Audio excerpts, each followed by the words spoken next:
अभी योना का सुसमाचार उसका 70 अध्याय हम भाग में देखे जाएंगे। उसका पद 6 से 10 तक हम पढ़ेंगे। John's gospel chapter 17 6 to 10। योना का सुसमाचार 17 अध्याय 6 पद से। मैंने तेरे नाम उन मनुष्यों पर प्रकट किया जिन्हें तूने जगत में से मुझे दिया। ये तेरे थे और तूने उन्हें मुझे दिया, और उन्होंने तेरे वचन को मान लिया है। अब वे जान गए हैं कि जो कुछ तूने मुझे दिया है सब तेरे ओर से है, क्योंकि जो बातें तूने मुझे पहुंचा दी मैंने उन्हें उनको पहुंचा दिया, और उन्होंने उनको ग्रहण किया, और सच सच जान लिया है कि मैं तेरी ओर से निकला हूँ, और प्रतिति कर ली है कि तू ही ने मुझे भेजा। मैं उनके लिए विनती करते करता हूँ, संसार के लिए विनती नहीं करता हूँ, परंतु उन्हीं के लिए जिन्हें तूने मुझे दिया है, क्योंकि वे तेरे हैं। और जो कुछ मेरा है वह सब तेरा है, और जो तेरा है वह मेरा है, और इनसे मेरा महिमा प्रकट हुई है। ये पढ़े हुए वचनों में परमेश्वर उसका आशीष दे। यह योना का सुसमाचार 17 अध्याय देखेगा तो इधर हमारा प्रभु परमेश्वर का, यीशु मसीह का एक प्रार्थना देख सकते हैं। यह परमेश्वर का प्रार्थना है, पिता का ओर से वह प्रार्थना करता है। अब मत्ती के सुसमाचार 6 में जाएगा तो उधर भी एक प्रार्थना देख सकते हैं। हम लॉर्ड्स प्रेयर बोलता है, हाँ, प्रभु का प्रार्थना। लेकिन वह प्रभु का प्रार्थना ही नहीं, चेलें के हाँ प्रार्थना है, डिसाइपल्स प्रेयर था। लेकिन इधर यूहन्ना का सुसमाचार 17 अध्याय में जाएगा तो हाँ वह पढ़ेगा तो प्रभु का, परमेश्वर का प्रार्थना देख सकते हैं। इधर हम पढ़ेगा तो मालूम पड़ते है यीशु मसीह क्रूस के ओर जाता है अभी। गत्सेमने के जो रास्ता में जाता है, जाते समय पिता को यह प्रार्थना करता है। यह प्रार्थना में पहला 5 आयत खुद का बारे में विनती करता है पिता को, और 6 से लेकर 19 तक हम पढ़ेगा तो परमेश्वर का साथ जो 11 चेले थे उनके बारे में, उनके लिए विनती करता है पिता को। और उसके बाद 20 से हम पढ़ेगा तो उधर ये कलीसिया का जो समय, कलीसिया का जो युग, हम कलीसिया का युग में है अभी। ये युग में कौन कौन परमेश्वर पे विश्वास करता है, और ये प्रेरितों को जो वचन स्वीकार कर कर, और वचन स्वीकार कर कर परमेश्वर का ऊपर भरोसा रखता है, वो सबके लिए प्रार्थना करता है। वह आश्चर्य की बात है, हम अभी जीवित रहे, और 2000 साल पहले परमेश्वर हमें देखा और हमके लिए पिता को प्रार्थना किया। और ये भाग हम जो पढ़ा 6 से 10 तक हम पढ़ा, वह भाग हम देखा तो परमेश्वर किसके लिए प्रार्थना करते हैं, जिसके लिए प्रार्थना करते हैं उसको पिता को परिचय देता है। 11 से लेकर हम पढ़ेगा तो क्या क्या विनंती पिता के सामने वो रखता है, वो देख सकता है। जो पिटिशंस, जो 11 चेले के लिए क्या के पिता से मांगता है वो देख सकता है। लेकिन वह बताने से पहले ये 6 से 10 तक पिता को परिचय देता है। ये चेले के बारे में, इसका मतलब ये नहीं पिता को उसको मालूम नहीं है, वैसा नहीं, लेकिन उसके बारे में विनती पिता के ओर से रखने के पहले उसको एक परिचय का शब्द में पिता को बोलता है। हम किसी को लेकर कुछ खास व्यक्ति के सामने, बड़ा व्यक्ति के सामने कुछ रिकमेंडेशन के लिए जाएगा तो कुछ मांगने के लिए जाएगा तो जो पिटिशंस उसका, हाँ, विनंती उसका पास रखने के पहले हम किसके लिए, हाँ, ये पूछते हैं। हाँ, वो लोग को थोड़ा परिचय करना चाहिए ना। हाँ, उसका नाम क्या है, वो क्या करता है, किधर से आता है, वो सब बोलना चाहिए ना। हाँ, वैसा ही परमेश्वर, हाँ, ये चेले के बारे में अभी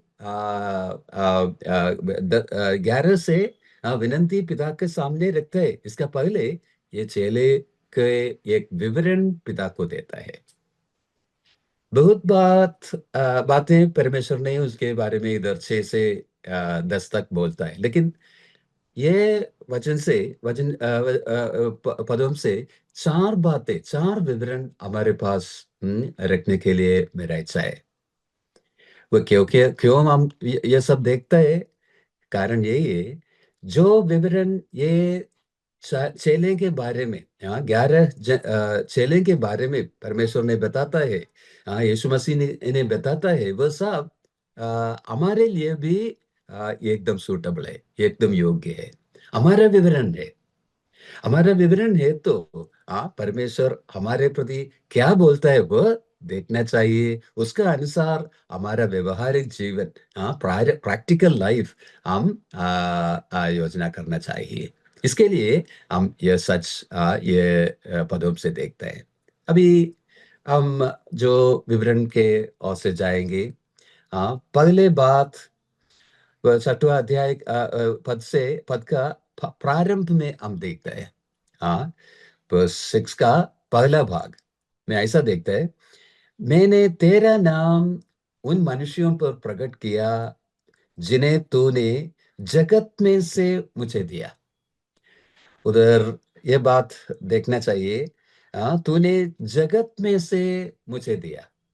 और हम यह समझना चाहिए, ये 11 चेले, हाँ, यूदास तो गया, हाँ, अभी 12 नहीं, 11 ही था उसके साथ। हाँ, 11 चेले के बारे में परमेश्वर ने बताते हैं, ये लोग जगत से अलग किया हुआ लोग था। हाँ, जगत से अलग किया हुआ लोग, हाँ, वही देखा उधर ने, उधर है ना। हाँ, देखो, जिन्हें तूने जगत से, हाँ, मुझे दिया, जगत से अलग किया हुआ लोग था। हम भी वैसा ही है। हम अभी ये पृथ्वी में है, जगत में है, संसार में है, सही है, लेकिन हम ये जगत का नहीं है। ये जगत से अलग किया हुआ लोग है। ये जगत का मतलब क्या है? हम ये 17 अध्याय देखेगा तो बहुत बार ये शब्द जगत, संसार, हाँ, आता है। मैं इंग्लिश बाइबल में खींच कर देखा है, 19 बारे में, आई मीन 19 बार यह शब्द इधर आता है, जगत नहीं तो संसार। ये जगत का मतलब क्या है? हम वचन में देखेगा तो 3 आशय, हाँ, 3 मतलब ये जगत का शब्द के लिए है। एक आशय ये है कि यह पृथ्वी, हाँ, यह जमीन, हाँ, ये पृथ्वी के लिए जगत बोला है। और दूसरा आशय ये है, जो जगत में रहता है वह लोग, हाँ, लोग के लिए ये शब्द यूज किया है।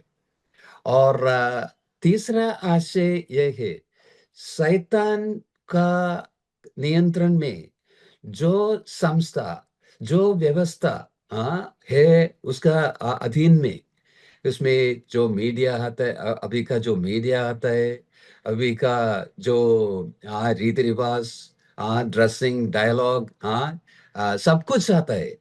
वह क्या क्या परमेश्वर का काम और परमेश्वर का लोग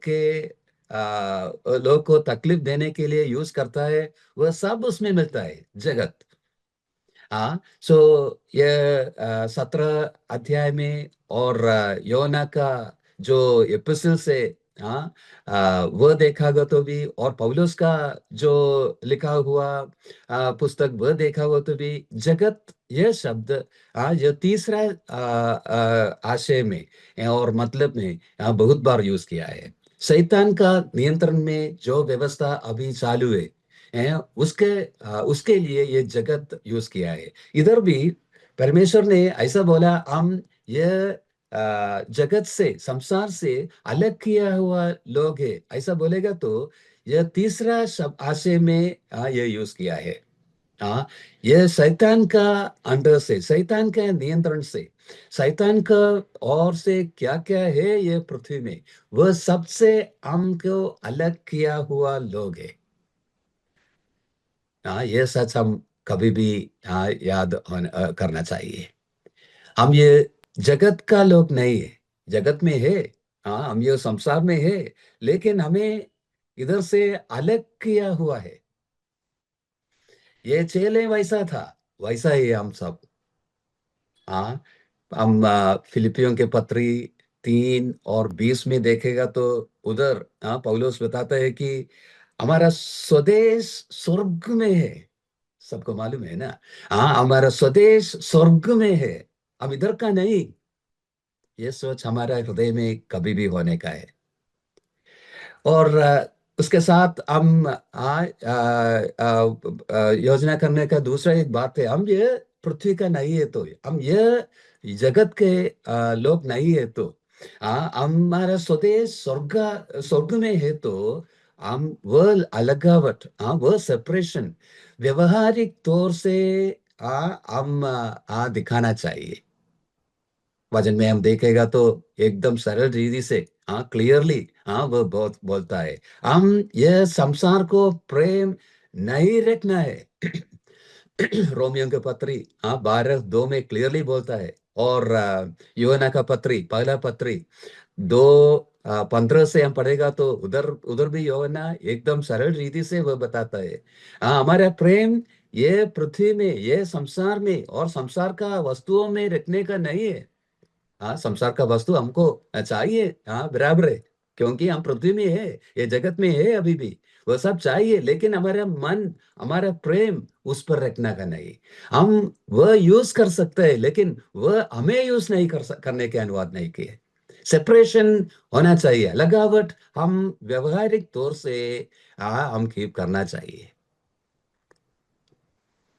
यह बात हम बताते समय हमारा जीवन में देखना चाहिए, हमारा जीवन कैसा है। वह अलगावट, वह सेपरेशन हम कीप करता है क्या, हम सेपरेट रहता है क्या, are we keeping that separation in our practical life.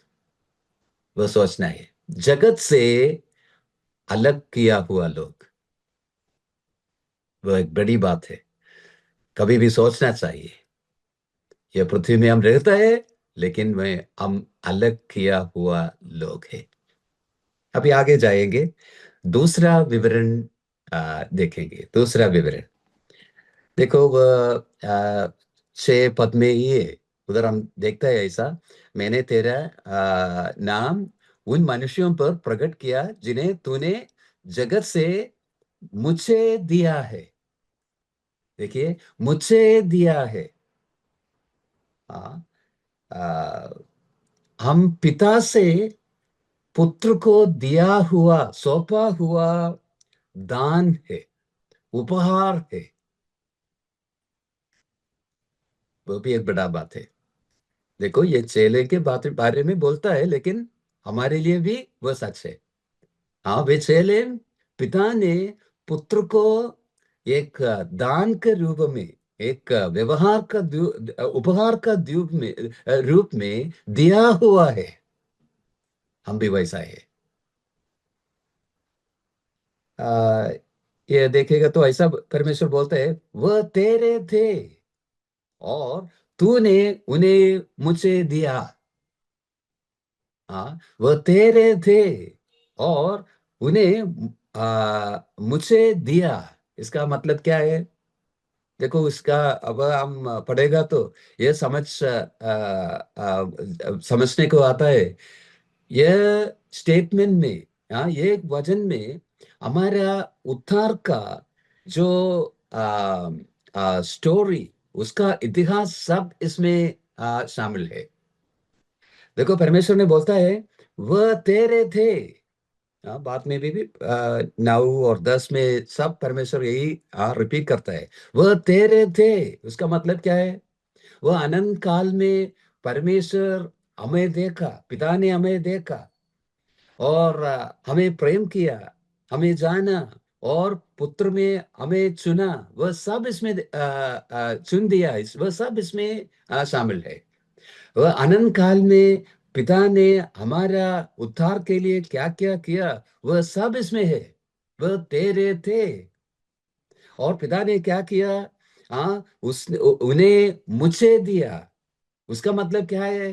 पुत्र क्या किया हमारा उद्धार के लिए, किया, वह सब उसमें शामिल है। पुत्र ने क्या क्या किया? उसने हमें हमारे लिए क्रूस पर मारा और हम हमारे हम विश्वास के द्वारा हमें उद्धार दिया। और वह भी नहीं, अभी वह संभालता है, सुरक्षित रखता है। और परमेश्वर ने अंतिम काल तक पिता का और से हम पिता का जो देश में हम पहुंचेगा, तब तक हम सुरक्षित रखता है। वह सब इसमें शामिल है, मेरे लिए दिया। और दूसरा बात, वे दान का रूप में, उपहार का रूप में पिता ने पुत्र को दिया है।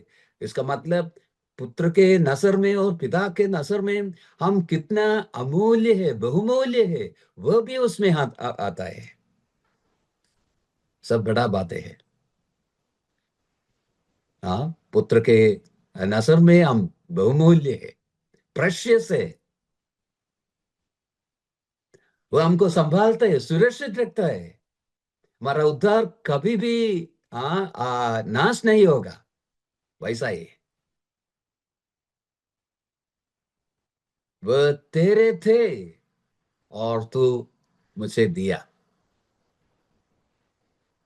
पिता से पुत्र को दिया हुआ उपहार है, दान है, हम प्रेशियस है।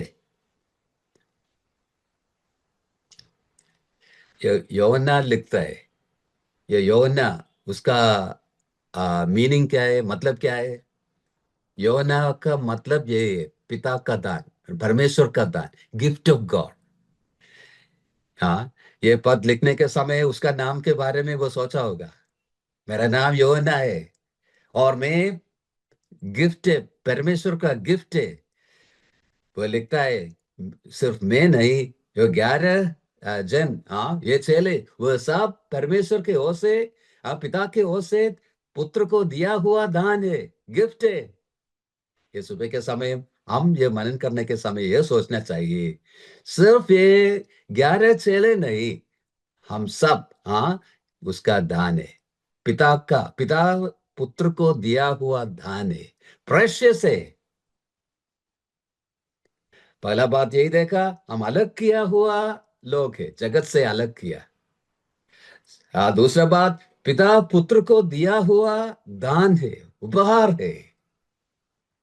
अभी आगे जाएंगे, 6 पद में और आइए, उसका अंतिम भाग में उधर हम ऐसा देखता है, उन्होंने तेरे वचन को मान लिया है। उन्होंने तेरे वचन को मान लिया है। उसका मतलब क्या है? ये लोग, ये चेले, उनका जीवन का जो चट्टान के रूप में आपका वचन स्वीकार किया है। और उनका जीवन का आधार, उनका जीवन का सिद्धांत, नींव, पिता आपका आपका आपका वचन है। वह वचन ऐसा स्वीकार किया है।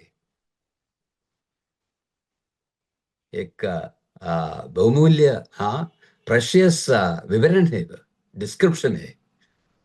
हमारा नींव, हमारा चट्टान, हमारा आधार परमेश्वर का वचन है। भाई बहनों, ये सुबह के समय ये बात हम देखने के समय हमारा जीवन थोड़ा परखना चाहिए। परमेश्वर का वचन हमारा जीवन का चट्टान है क्या, नींव है क्या? उसका रूप में हम व्यवहारिक जीवन में उसको संभालते हैं क्या? जीवन में क्या स्थान दिया है वचन के लिए? वो पढ़ता है क्या? वो समझता है क्या? व्यवहारिक जीवन में, प्रैक्टिकल लाइफ में कुछ करने का समय वचन के अनुसार हम करता है क्या? और या लोग का प्रमाण, उसका फिलोसफी, उसके अनुसार जीवन बिताते हैं क्या? जो आसपास देखते हैं उसके अनुसार हम जाते हैं क्या? वचन हमारा चट्टान होना चाहिए। परमेश्वर परमेश्वर ने जो बुद्धिमान मनुष्य के बारे में बताया, कौन है बुद्धिमान मनुष्य? जो सुनता है और इसका इसका अनुसार जीवन बिताता है, वह बुद्धिमान है। ये सुबह के समय वचन के ओर से समर्पण हमारा ओर से होना चाहिए। वचन के अनुसार जीवन बिताना चाहिए, दूसरा कुछ नहीं। और अभी 14 विवरण के लिए जाएंगे, समय नहीं है। हम अभी 10 पद में आएगा। उधर क्या लिखा लिखा है? और जो कुछ मेरा है वह सब तेरा है, और जो तेरा है वह मेरा है, और इनसे मेरी महिमा प्रकट हुई है। उसका अंतिम भाग देखिए, इनसे मेरी महिमा प्रकट हुई है। मतलब ये चेलन के जीवन में मेरा महिमा प्रकट होता है। हमारे प्रति परमेश्वर ये बोल सकते हैं क्या? उनका महिमा कितना आ लोग देता है हमारा जीवन के द्वारा। वे चेलों के प्रति जरा सोचिए, वो सब छोड़कर परमेश्वर का पीछे अभी गया है। उनका जीवन परमेश्वर को समर्पित किया है। और परमेश्वर जाने के बाद जगत में, हाँ, हर जगत में जाकर उसका वचन देने के लिए वह अपना जीवन दिया है। उस वो भी नहीं, यो परमेश्वर का जीवन और स्वभाव उसका जीवन के द्वारा, उसके जीवन के द्वारा अभी प्रकट करता है। इसलिए परमेश्वर ने बताया है, मैं उसका जीवन में महिमा हो चुकी है। हाँ, इनसे मेरी महिमा प्रकट हुई है। हमारे जीवन में भी वैसा होना चाहिए। परमेश्वर का पीछे जाइए, उसका चेले बने, सच्ची चेले बने। वो भी नहीं, उनका काम के लिए हमारा जीवन समर्पित कर किए कीजिए। वो भी नहीं, हमारा जीवन के द्वारा उनका जो जीवन और स्वभाव प्रकट करने का जरूरत भी है। जो लोग हमें देखता है, यीशु मसीह के जीवन देखना चाहिए। हाँ, हमारा जीवन इसके लिए समर्पित करेंगे। 4 विवरण, हाँ, परमेश्वर का या यीशु मसीह का जो चेले के बारे में चार चार विवरण हम देखा। जगत से अलग किया हुआ लोग, पिता से पुत्र को दिया हुआ दान, परमेश्वर का वचन उसका नींव, जीवन का नींव था। वो उतना भी नहीं, उनका जीवन परमेश्वर का महिमा के लिए दिया। हमारे जीवन में भी यह विवरण होना चाहिए। हाँ, अलग किया हुआ लोग है, अलगावट हर दिन रखना चाहिए। और पिता पुत्र को दिया हुआ दान है, वो भी सोचना चाहिए। हम परमेश्वर का नजर में एकदम बहुमूल्य है। और उसका वचन हमारा नींव होना चाहिए, चट्टान होना चाहिए। वचन का अनुसार जो जीवन, और हमारा जीवन उसके प्रति, उसका महिमा के लिए होना चाहिए। हमारा जीवन परख कर जो चेंजेस हमारे जीवन में क्या क्या लाने के वह